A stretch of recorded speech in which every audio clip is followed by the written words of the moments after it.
राज्याचे उपमुख्यमंत्री अजित पवार यांचं बुधवारी 28 जानेवारीच्या सकाळी विमान अपघातात निधन झालं। अजित पवार हे मुंबईहून बारामती येथे जिल्हा परिषद आणि पंचायत समितीच्या निवडणूक प्रचारासाठी येत होते, पण लँडिंगच्या वेळी विमानाचा अपघात झाला। या विमानात अजित पवार यांच्यासह कॅप्टन सुमित कपूर, कॅप्टन शांभवी पाठक, अजित पवार यांचे सुरक्षा रक्षक विदीप जाधव, फ्लाइट अटेंडंट पिंकी माळी हे प्रवास करत होते। या सर्वांचा जागीच मृत्यू झाला। या घटनेनंतर राज्य सरकारने राज्यात 3 दिवसांचा शासकीय दुखवटा जाहीर केलाय। अजित पवारांच्या पार्थिवावर गुरुवारी 29 जानेवारीला सकाळी 11 वाजता बारामतीत अंत्यसंस्कार केले जातील। अजित पवार यांची पत्नी सुनेत्रा पवार, काका शरद पवार, अजित पवारांचे दोन्ही मुलं आणि बहीण सुप्रिया सुळे बारामतीत दाखल झालेत। अजित पवार यांचं पार्थिव आज विद्याप्रतिष्ठानच्या मैदानात अंत्यदर्शनासाठी ठेवण्यात आलेलं असून मुख्यमंत्री देवेंद्र फडणवीस आणि उपमुख्यमंत्री एकनाथ शिंदे सुद्धा बारामतीला येऊन गेलेत। दरम्यान पंतप्रधान नरेंद्र मोदी आणि केंद्रीय गृहमंत्री अमित शहा सुद्धा अजित पवारांच्या अंत्यसंस्कारासाठी बारामतीत येणार आहेत। फॉरेन्सिकची DGCAची टीम सुद्धा बारामतीत आली आहे। बारामतीत नक्की काय घडतंय याबाबतचे सगळे अपडेट जाणून घेऊ या व्हिडिओच्या माध्यमातून।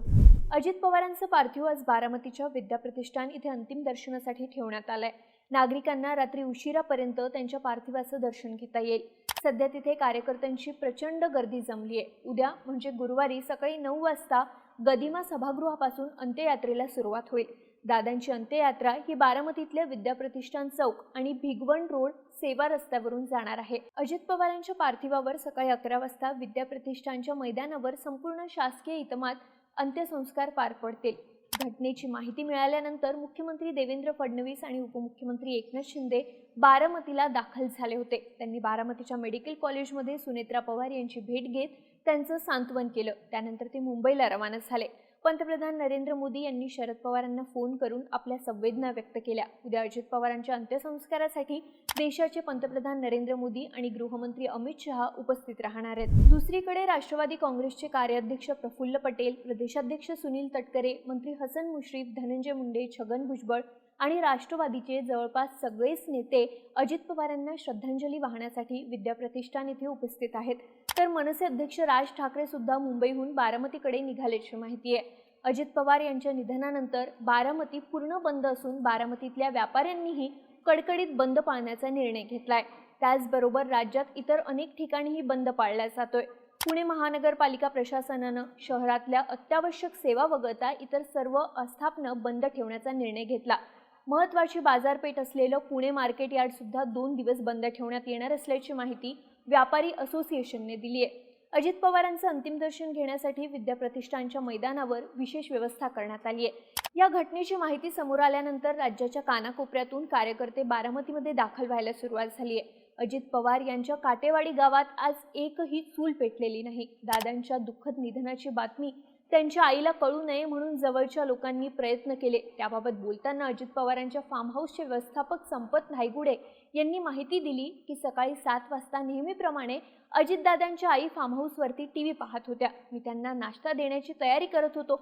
सकाळी 8:30 वाजता अजितदादांच्या विमान अपघाताची बातमी टीव्हीवर येत होती। आईंनी लगेच आम्हाला विचारलं, अरे दादांचा अपघात झालाय का? पण आईलाही वाटलं त्यांना फक्त खरचटलं असेल, काही झालं नसेल। पण बारामतीत हॉस्पिटलमध्ये दादांना आणल्याची बातमी टीव्हीवर आली। त्यावेळी आम्ही लगेच आईला पुढच्या बातम्या कळू नयेत म्हणून बंगल्यावरच्या टीव्हीची केबल तोडली आणि टीव्ही बंद पडल्याचं सांगितलं। त्यांचा मोबाईलही फ्लाईट मोडवर टाकून दिला। आम्ही त्यांना काही झालं नसल्याचं सांगत होतो, पण दादांना भेटून येऊ असं म्हणून त्या फार्म हाऊसच्या बाहेर चालतच निघाल्या होत्या।